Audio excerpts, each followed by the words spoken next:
स्वागत है बच्चों आपका अपने YouTube channel Today's Dawn Education में। प्यारे बच्चों, हम जो पढ़ रहे हैं क्लास 6 हिस्ट्री, तो आज हमारा चैप्टर पढ़ने को है चैप्टर नंबर 11, नए साम्राज्य और राज्य।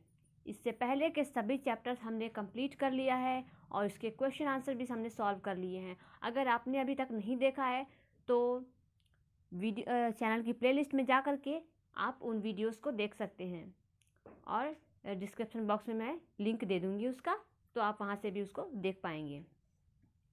तो चलिए हम शुरू करते हैं। आज का हमारा जो चैप्टर है नए साम्राज्य और राज्य। ठीक है, तो आज मैं आपके लिए लाई हूँ नोट्स से मैं आपको बताऊंगी जो आपके लिए बहुत इजी रहेगा। इससे बाद में आप नोट डाउन भी कर सकते हैं, लेकिन आज मैं अभी इसको एक्सप्लेन करूँगी। इसके बाद हम इसका क्वेश्चन आंसर भी सॉल्व करेंगे। तो चलिए बिना देर किए हम शुरू करते हैं। इससे पहले अगर आप हमारे चैनल पर नए हैं तो चैनल को सब्सक्राइब करना बिल्कुल ना भूलें। वीडियो पसंद आए तो वीडियो को लाइक ज़रूर करें। चलिए हम शुरू करते हैं। जैसा कि इस चैप्टर का नाम है नए साम्राज्य और राज्य, तो हम इस चैप्टर में पढ़ने वाले हैं कि जो नए साम्राज्य, किन किन नए साम्राज्यों का उदय हुआ, इसके जो अब तक हमने जो 10th चैप्टर पढ़े हैं उसके बाद जो है नए साम्राज्यों का जिनका उदय हुआ तो उसको हम देखेंगे, जिसमें है गुप्त साम्राज्य और हर्षवर्धन का शासनकाल, और चालुक्यों का जो दक्षिण भारत के हैं, चालुक्यों का और सोलंकियों का, तो ये सब हम देखने वाले हैं। तो इन साम्राज्यों का जो है उदय हुआ था। तो आइए अब इसको हम डिटेल में पढ़ेंगे। तो शुरू करते हैं। गुप्त साम्राज्य सन 320 से 550 तक भारतीय महाद्वीप के एक बड़े हिस्से पर गुप्त साम्राज्य का शासन था।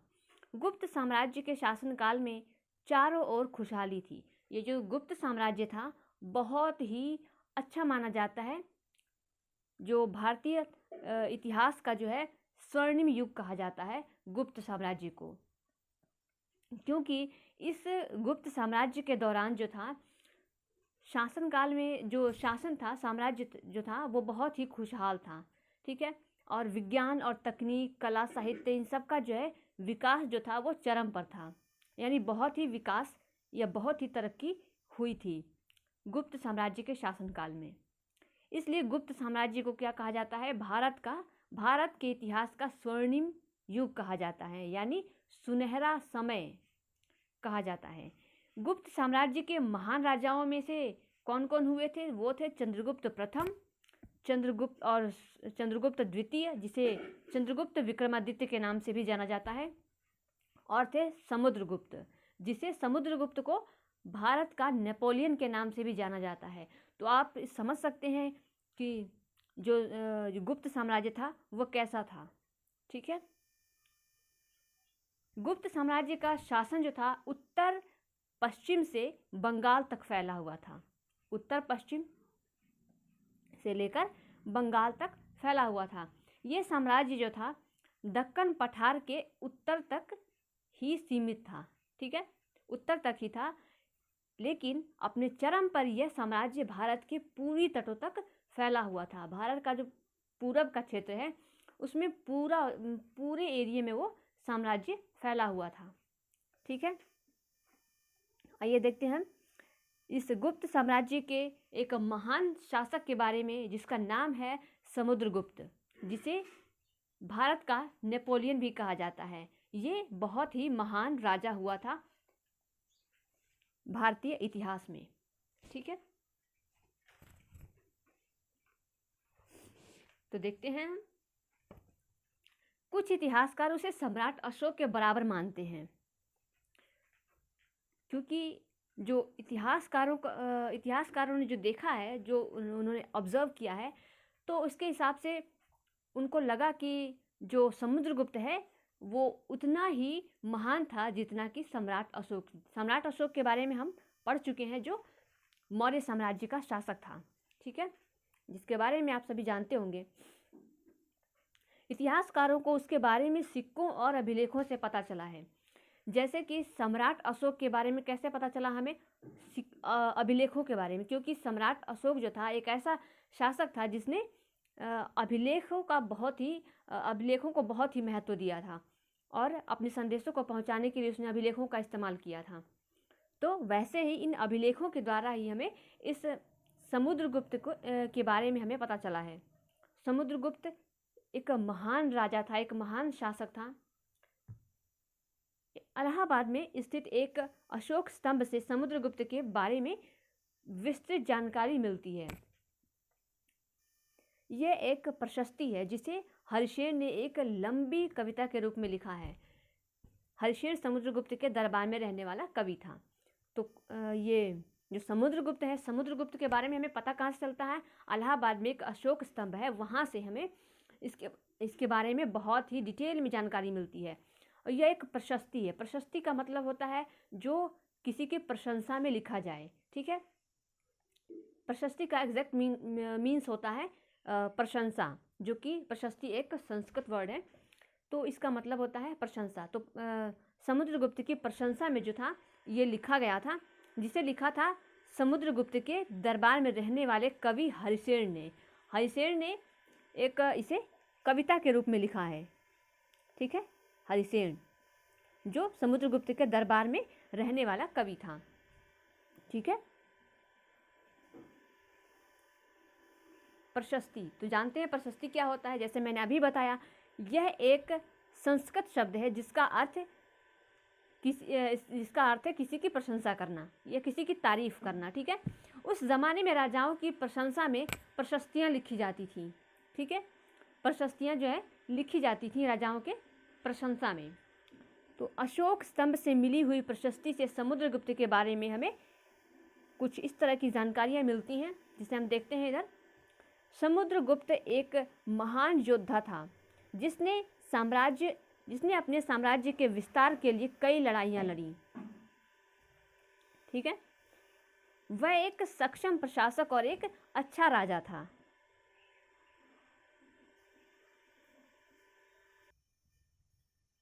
वह एक संगीतकार, चित्रकार और लेखक भी था। तो वो एक सक्षम प्रशासक और एक अच्छा राजा था। एक सक्षम प्रशासक का मतलब है कि जो अपना प्रशासन जो है बहुत ही अच्छे तरीके से चला सके, उसको एक अच्छा प्रशासक माना जाता है। वह एक क्या था? संगीतकार भी था, चित्रकार भी था और एक लेखक भी था। तो अपने दरबार में समुद्रगुप्त चित्रकारों, संगीतकारों और कवियों को प्रोत्साहन देता था। समुद्रगुप्त के दरबार के एक मशहूर कवि का नाम है कालिदास, जिसे आप सभी अच्छी तरीके से जानते होंगे। कभी न कभी आपने इनके बारे में नाम सुना होगा, कालिदास के बारे में, जिन्होंने बहुत सारी किताबें लिखी हैं, जैसे अभिज्ञान शकुंतलम, ठीक है। तो अभिज्ञान शकुंतलम इनका बहुत ही फेमस बुक है कालिदास का। उस जमाने के प्रसिद्ध ज्योतिष शास्त्र जिनका नाम आर्यभट्ट था, वे भी समुद्रगुप्त के दरबार में रहते थे। आर्यभट्ट, ठीक है, जो एक मैथमेटिशियन भी थे। तो इनके बारे में आप सभी जानते होंगे। ये एक ज्योतिष शास्त्री भी थे और ये कहाँ रहते थे? इस समुद्रगुप्त के दरबार में रहने वाले थे, ठीक है। तो आइए अब हम देखते हैं गुप्त साम्राज्य। गुप्त साम्राज्य में प्रशासन कैसा था? उत्तरी भारत का एक बड़ा हिस्सा समुद्रगुप्त के सीधे नियंत्रण में था, ठीक है। यानी वो डायरेक्ट जो है उस पर शासन करता था, उसके कंट्रोल में वो क्षेत्र था।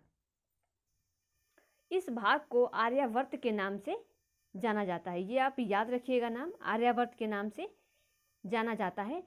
इस भूभाग में समुद्रगुप्त ने 9 राजाओं को हराकर उनके क्षेत्र को गुप्त साम्राज्य में मिला लिया था। बहुत ही इम्पोर्टेंट फैक्ट है ये। उसने क्या किया था? 9 राजाओं को हराकर अपने क्षेत्र में मिला लिया था, अपने साम्राज्य में उनके क्षेत्र को मिला लिया था।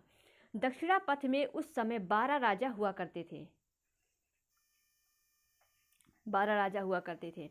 उन्होंने समुद्रगुप्त के सामने आत्मसमर्पण कर दिया। बाद में समुद्रगुप्त ने उन्हें अपने राज्य पर शासन करने की अनुमति दे दी। ठीक है, अब आइए देखते हैं उनमें कौन कौन से थे। उनमें थे असम, पूर्वोत्तर में असम, तटीय बंगाल, नेपाल और कई गढ़ संघों ने समुद्रगुप्त के आदेश का पालन शुरू कर दिया। आप इससे जान सकते हैं कि समुद्रगुप्त जो था कितना महान शासक रहा होगा अपने समय काल का। इसीलिए इसे समुद्रगुप्त को भारत का नेपोलियन कहा जाता है। इन राज्यों के राजा समुद्रगुप्त के दरबार में उपस्थित होते थे और उपहार भी लाते थे, यानी गिफ्ट लाते थे, प्रेजेंट लाते थे। बाहरी क्षेत्रों के राजाओं ने भी समुद्रगुप्त का आधिपत्य स्वीकार कर लिया। आधिपत्य स्वीकार कर लिया यानी उनके अधीन में रहना मान लिया उन्होंने। ठीक है, यानी उन्होंने आधिपत्य स्वीकार कर लिया। ठीक है, उन्होंने समुद्रगुप्त से अपनी बेटियों की शादी करा दी। ठीक है, ऐसे क्षेत्रों में शायद शक, कुषाण और श्रीलंका आते थे। इस तरह से लगभग पूरा महाद्वीप समुद्रगुप्त के अधीन हो चुका था। कुछ भाग पर उसका प्रत्यक्ष रूप से शासन था, जबकि कुछ पर परोक्ष रूप से, परोक्ष यानी इनडायरेक्टली। कुछ क्षेत्रों पर वो समुद्रगुप्त डायरेक्टली शासन करता था, कुछ पर वो इनडायरेक्टली करता था। राजाओं की बड़ी बड़ी उपाधियां जो है इस काल में एक नई परिपाटी देखने को मिलती है। परिपाटी यानी एक नई जो है रीति रिवाज जिसे कह सकते हैं, एक रिवाज, चलन कह सकते हैं, परिपाटी देखने को मिलती है। राजाओं ने बड़ी बड़ी उपाधियों का उपयोग करना शुरू कर दिया था। जैसे समुद्रगुप्त को महाराजाधिराज कहा जाता था। ठीक है, आप याद रखिएगा इसे, समुद्रगुप्त को महाराजाधिराज कहा जाता था। आइए देखते हैं हर्षवर्धन के समय काल को। हर्षवर्धन भी एक बहुत ही महान राजा हुआ है भारतीय इतिहास में। हर्षवर्धन ने उत्तरी भारत के एक बड़े हिस्से पर 606 से 647 तक शासन किया था। ठीक है, 606 से 647 तक इसने शासन किया था। उसकी राजधानी कन्नौज में थी।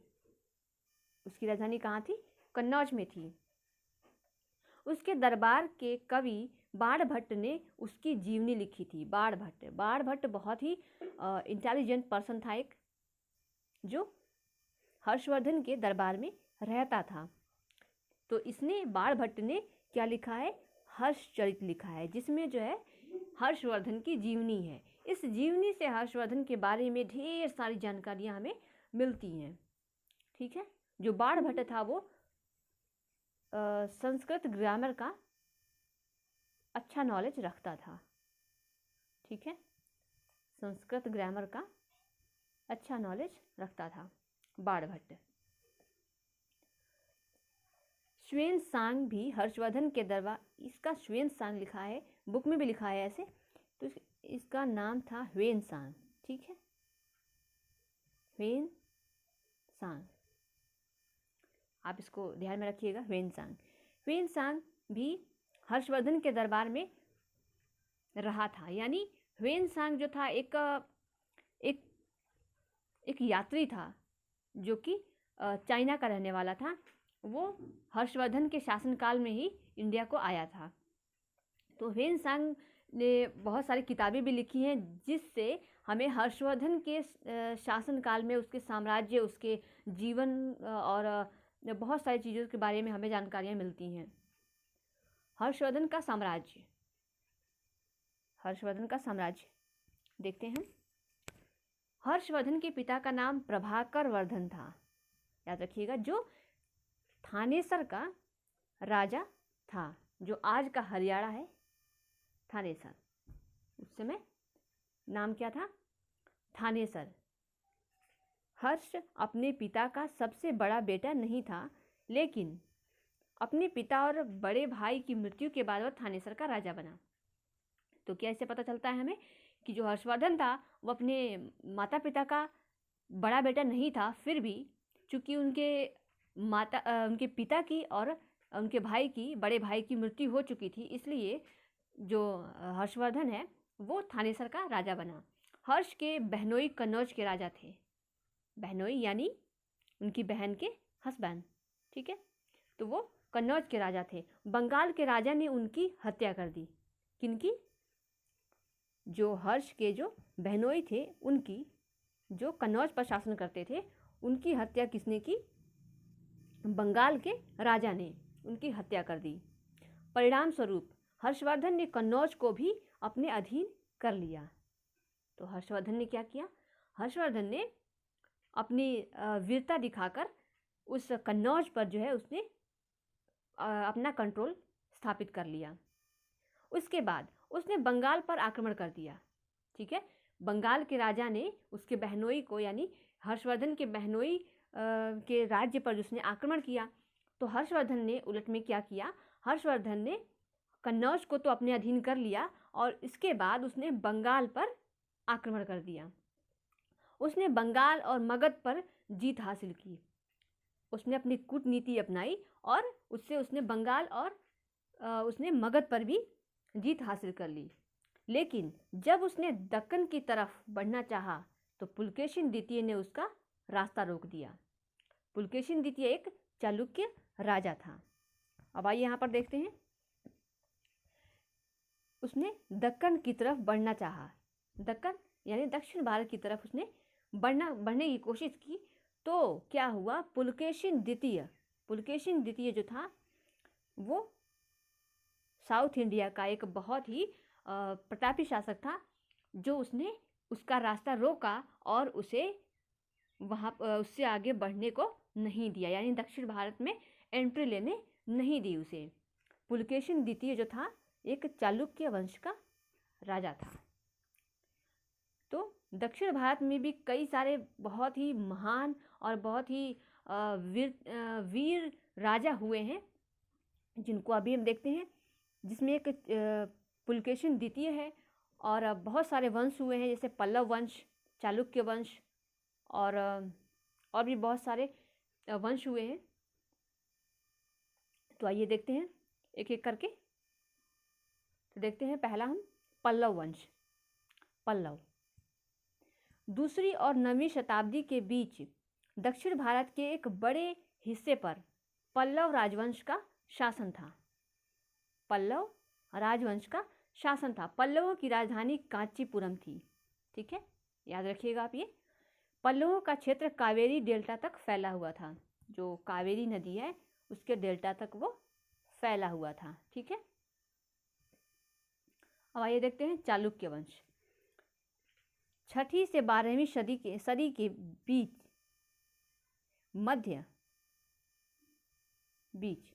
मध्य और दक्षिण भारत के एक बड़े हिस्से पर चालुक्य राजवंश का शासन था।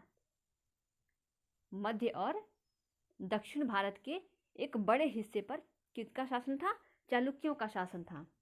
चालुक्यों का क्षेत्र कृष्णा और तुंगभद्रा नदियों के बीच स्थित जो है रायचूर का द्वाब। द्वाब किसे कहते हैं? जो दो नदियों के बीच का जो क्षेत्र होता है, जैसे मान लो यहाँ पे इधर नदी बह रही है इधर, और इधर नदी बह रही है, और ये जो क्षेत्र है ये वाला, तो इसको क्या कहा जाता है? द्वाब। दो नदियों के बीच का क्षेत्र, ठीक है। तो इनका जो राज्य था वो था कृष्णा और तुंगभद्रा नदी के बीच में स्थित रायचूर। रायचूर में ये शासन करते थे। चालुक्यों की राजधानी एहोल थी। क्या थी? एहोल, याद रखिएगा आप, इसे इंपॉर्टेंट है। पल्लव और चालुक्य राजा अक्सर आपस में लड़ते रहते थे, ठीक है। उनके बीच में एक पुरानी दुश्मनी थी, ठीक है, जिसको जो भी राजा होता था तो कोई ना कोई बात लेकर के वो लोग एक दूसरे से आपस में लड़ते रहते थे, पल्लव और चालुक्य, ठीक है। वे उस क्षेत्र में अपनी प्रभुता स्थापित करना चाहते थे। प्रभुता यानी उस पर शासन करना चाहते थे और उसको अपने कंट्रोल में लेना चाहते थे। राजधानियों पर खास करके आक्रमण किया जाता था क्योंकि वे समृद्ध शहर हुआ करते थे। तो किसी आम शहर में आक्रमण न करके सबसे पहले जो उनका टारगेट होता था वो होता था राजधानियाँ। वो राजधानी पर आक्रमण करते थे और उसको अपने कंट्रोल में लेना चाहते थे, क्योंकि वो एक समृद्ध शहर हुआ करता था, यानी डेवलप्ड हुआ करता था। पुलकेशिन द्वितीय को चालुक्य राजवंश का सबसे प्रसिद्ध माना जाता है। ठीक है, पुलकेशिन द्वितीय को चालुक्य वंश का सबसे प्रसिद्ध माना जाता है। पुलकेशिन ने हर्षवर्धन के बढ़ते कदम को रोक दिया था। हर्षवर्धन भी एक बहुत ही प्रतापी शासक था। फिर भी क्या हुआ, पुलकेशिन द्वितीय ने अपनी वीरता से हर्षवर्धन को दक्षिणापथ में एंट्री लेने से उसने रोक दिया था। इसमें हर्षवर्धन की पराजय का विस्तृत वर्णन मिलता है। किसमें? उसकी प्रशस्ति, पुलकेशिन ने हर्षवर्धन के बढ़ते कदम को रोक दिया था, उसकी प्रशस्ति उसके दरबारी कवि रवि कीर्ति ने लिखी थी। किसकी? तो पुलकेशिन द्वितीय की। पुलकेशिन द्वितीय की प्रशस्ति किसने लिखी थी? उसके दरबार में रहने वाले कवि रवि कीर्ति ने लिखी थी। इसमें उसने बताया है, रवि कीर्ति ने, कि हर्षवर्धन की पराजय किस तरह से हुई, और पूरा उसने डिटेल्स में लिखा हुआ है। समय बीतने के साथ पल्लव और चालुक्य राजाओं की जगह राष्ट्रकूट और चोल राजाओं ने ले लिया। ठीक है, जैसे मैंने पहले बताया था कि बहुत सारे राजवंश हुए थे दक्षिण भारत में जिन्होंने शासन किया था। तो अब जो था, अब क्या हुआ है? अब हुआ ये है कि पल्लव और चालुक्य राजाओं जो है, इनका जो समय समाप्त हो गया। उसके बाद आए कौन? राष्ट्रकूट वंश और चोल वंश। ठीक है, तो आइए देखते हैं इन राज्यों का प्रशासन कैसा था। अभी भी जमीन ही टैक्स का सबसे बड़ा स्रोत था। प्रशासन की सबसे निचली इकाई गांव थे, जो कि आज भी है। लेकिन कई ऐसे बदलाव हुए जिनके कारण सत्ता का समीकरण बदल चुका था। ठीक है, इस समय कोई भी एक ऐसा राजा नहीं था जो पूरे उपमहाद्वीप पर शासन करने के लायक शक्तिशाली हो। यानी एक शक्तिशाली राजा की कमी सी हो गई थी। कोई ऐसा इतना वीर, इतना योग्य नहीं था जो पूरे उपमहाद्वीप पर शासन कर सके अकेले।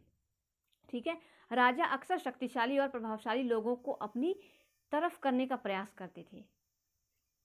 इस कोशिश में रहते थे कि जो शक्तिशाली है वो मेरी तरफ आ जाए। वे अक्सर सत्ता की साझेदारी के उपाय निकालते थे, किस तरह से राज्य को बांट करके उसको चलाया जाए। कई ऐसे लोग थे जो आर्थिक, सामाजिक और सैन्य शक्ति के मामले में शक्तिशाली थे। राजाओं के इन कदमों के कुछ उदाहरण नीचे लिखे हुए हैं, तो आइए देखते हैं। कुछ पदों को आनुवंशिक बना दिया गया। आनुवंशिक यानी कि एक ही वंश का व्यक्ति जो होगा वो राजा बनेगा, वो इस पद पर नियुक्त होगा, राजा नहीं, इस पद पर नियुक्त होगा।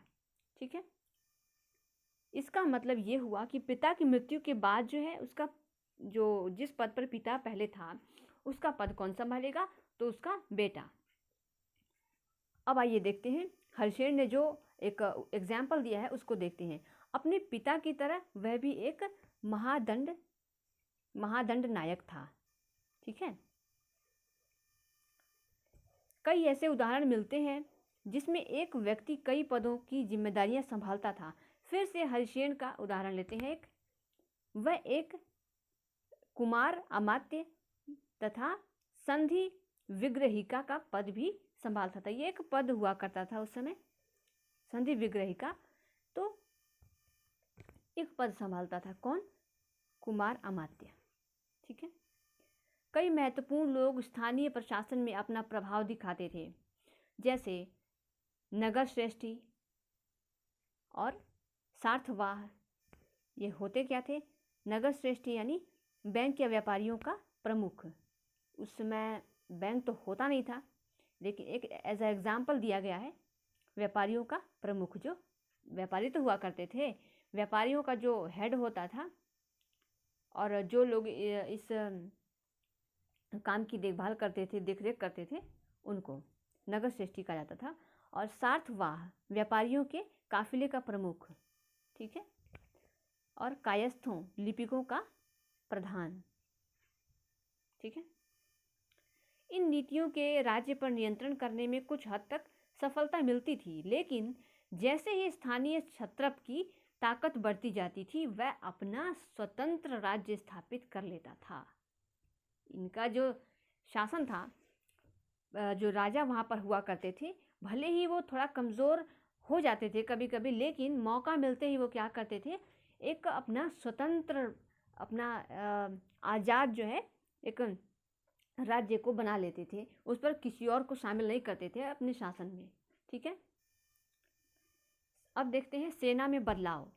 सेना में क्या क्या बदलाव हुए, तो आइए देखते हैं। कुछ राजा अभी भी एक सुसंगठित सेना रखते थे, लेकिन इस समय एक नई परिपाटी, यानी जैसे मैंने बताया अभी, रिवाज भी शुरू हो रही थी। कुछ सेना नायक अपनी सेना रखते थे जिससे ज़रूरत पड़ने पर राजा की सेवा में लगा दिया जाए। कुछ जो सेना नायक थे, जो यानी कि सेनाओं के प्रमुख जो थे, वो खुद की सेना रखते थे और जब से ज़रूरत पड़ती थी, जैसे ही राजा को उसकी ज़रूरत पड़ती थी, वो अपनी सेना को राजा के लिए भेज देते थे। ठीक है। उन्हें कोई नियमित वेतन नहीं मिलता था, वेतन यानी सैलरी नहीं मिलती थी, लेकिन उन्हें इसके बदले में भूमि दान दिया जाता था। यानी क्या दिया जाता था, उनको ज़मीन दी जाती थी, दान में ज़मीन दी जाती थी। इसके साथ उन्हें कर वसूलने का अधिकार भी मिल जाता था, यानी कर यानी टैक्स, टैक्स वसूलने का अधिकार यानी अथॉरिटी मिल जाती थी। ठीक है।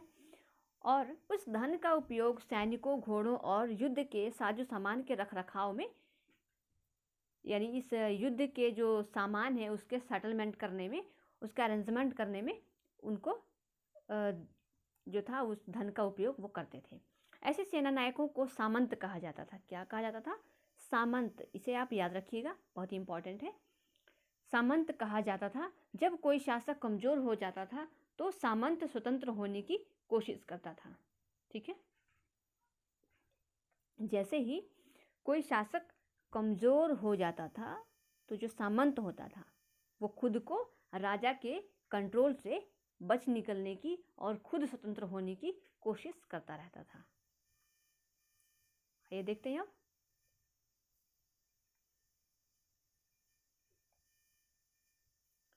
दक्षिण के राज्यों में सभाएं। दक्षिण के राज्यों में सभाएं।